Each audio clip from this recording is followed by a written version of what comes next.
Mike Davis is the founder and president of Internet Accountability Project. He joins me now for a little more insight into this matter. Mike, welcome to the program. Pretty cut and dry for me anyway, but for folks who aren't newsies like you and I who are tracking and monitoring and following this stuff on the daily, this is happening to millions of Americans. It doesn't happen to 45, where you're getting censored, you're getting fact-checked. But if someone within this administration or regime or the CDC or health officials or, oh, I don't know, the Taliban spokesperson puts out stuff, their accounts are still live, active. They can make mistakes. They can put misinformation out and nothing. Insane. Am I imagining this stuff, or are you guys over at Internet Accountability Project finding the same thing?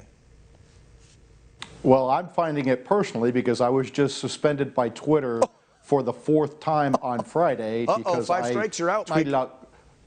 Right? I guess. Is there Rule 5 and you're gone? The first 3 they said it was a mistake, so we'll see what Twitter says this time. I criticized CNN's Brian Stelter for being Chris Cuomo's GIMP, as I called him, because he's out there silencing survivors of Governor Andrew Cuomo's sexual abuse, and so I called him out for it. That was my third suspension from Twitter was for referring to Brian Stelter as the GIMP, and Twitter said it was a mistake to suspend me for that. Yeah, I apologize to the GIMP for comparing him to Brian Stelter. But so yeah, I'm under my forces. So I'm living this right now. I've appealed to the Twitter overlords, and I'm waiting for them to decide my appeal from Friday. Did it say what you were suspended for? Was this hate speech or bullying, or what was it? It was hate speech. I think it's because, again, I think it was mean to the GIMP to compare him to Brian Stelter. How's that hate speech? Yeah. I mean, do we have a clip of Pulp Fiction? Y'all know what we're talking about, right? I mean, we don't have the leather and the chains. We'll make a graphic, maybe we can put something up with Brian with some leather and chains on. That has nothing to do with race or anything. How's that hate speech by calling somebody a GIMP? What the?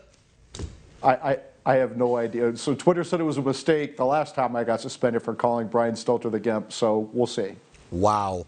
All right, so let's talk about what you guys do over at Internet Accountability Project. Are you making any headwaves? How do you actually get your information out to show people exactly how corrupt these big tech oligarchies are? Because if you're doing it through their platforms, they're just going to censor you or ban you.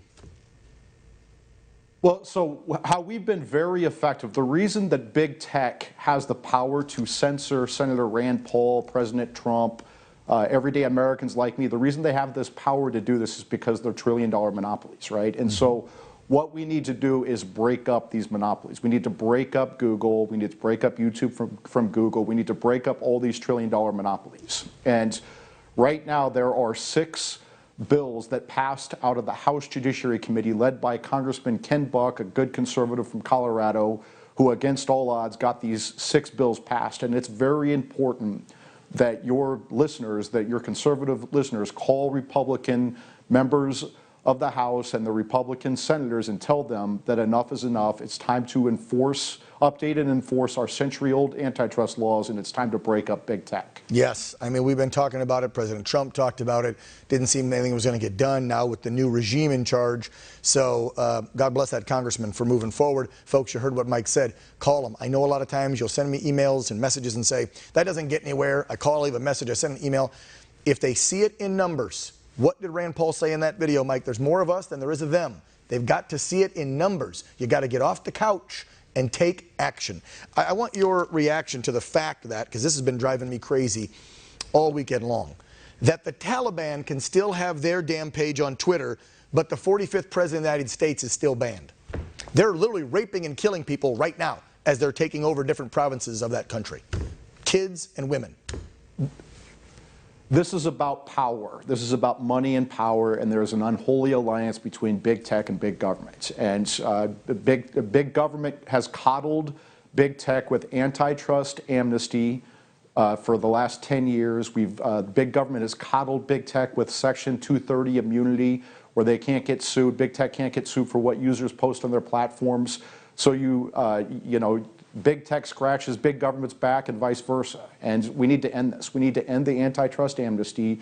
We need to repeal Section 230 And we need to have finally have a free market with big tech. We don't have one right now. We have $4 trillion monopolists who control information flow, and they work with big government, and they also work with big media like CNN to censor and silence people with whom they disagree. Yeah, they like to work with Humpty Dumpty, the GIMP. Mike Davis, where do they find your content? Few seconds left if they want to find Internet Accountability Project. TheIAP.org, THEIAP.org. The IAP. Internet Accountability Project, the IAP. Guys, look it up and do what he said. Email, call, get a hold of those members of Congress and tell them to keep pushing this legislation through. We have to break them up so conservatives have a voice in this country and can be heard. Mike, thank you so much for coming on the program. Thank you.